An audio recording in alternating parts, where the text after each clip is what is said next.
Hindi ba sila makaramdam? For me, it is your responsibility to indicate to people na hindi ko na kaya. Ayaw ko na nung ginagawa mo. Ayaw ko to gawin in the moment na nangyari siya. Hindi yung nagbe-build up ka ng resentment over time na ilang beses pala to nangyari. Tapos every time, sasabihin mo, okay lang, okay lang, okay lang. Puro okay lang, pero hindi pala okay. And in the end, kasalanan ng taong hindi makaramdam kasi sinabi mong okay lang. Because you'd rather complain to someone who cannot do anything to alleviate that situation kesa dun sa tao na lang. Kasi you're a big girl. Can't you talk for yourself na, sorry, hindi ko na kaya yan. Madami na akong ginagawa. Or, ayaw ko kumain dyan kasi ikaw lang yung may gusto sa restaurant na yan. Ayaw ko pumunta dito. Ayaw ko na puro ganito yung ginagawa natin. Learn to say what is in your mind kasi you'll make the other person like the villain na parang hindi kasi siya makaramdam. Na parang, that is your feelings. And ang nakakainis pa, you would say it's okay.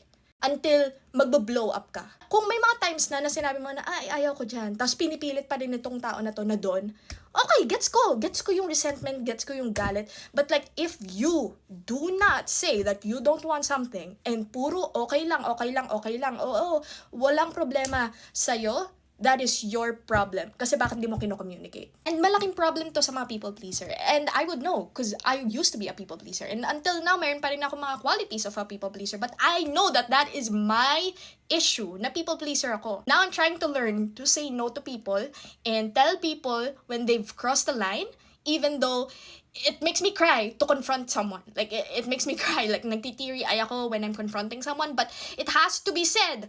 Kahit umiyak man ako, I will say it. Kasi nga, hindi responsibility ng ibang tao to read your mind. And honestly, ito din yung nakakatakot sa mga people pleaser. So, if you are friends with a people pleaser, also be careful.